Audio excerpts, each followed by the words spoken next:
Hi, my name is Brooklyn and I'm getting baptized. I didn't grow up in a traditional Christian household. It wasn't until I was a part of FCA in sort of my middle school and high school years that I began to know more about Christ and who he was. And from there, I would say that's when my relationship with him began to grow. Coming into college, I had this sort of idea of what my experience would be like, and I learned quite early on that that was not the case.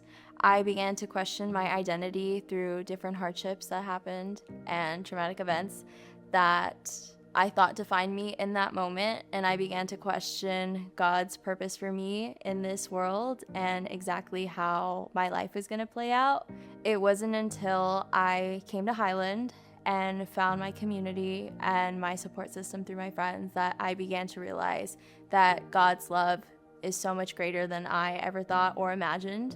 And I began to learn that my hardships did not define me, that the things I went through did not define me. I have found that, yes, I still go through hardships, but I'm not alone in them. I have found a sort of strength that I never knew I had through God and his will and able to help me. And I have learned that everything sort of has its own hidden meaning and hidden purpose. And I've learned to appreciate the nuances in life and the journey that God has sort of put me through.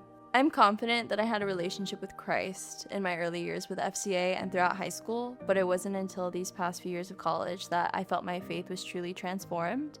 I have come to learn that baptism is a proclamation of faith and an act of obedience to God, and I'm ready to take that next step.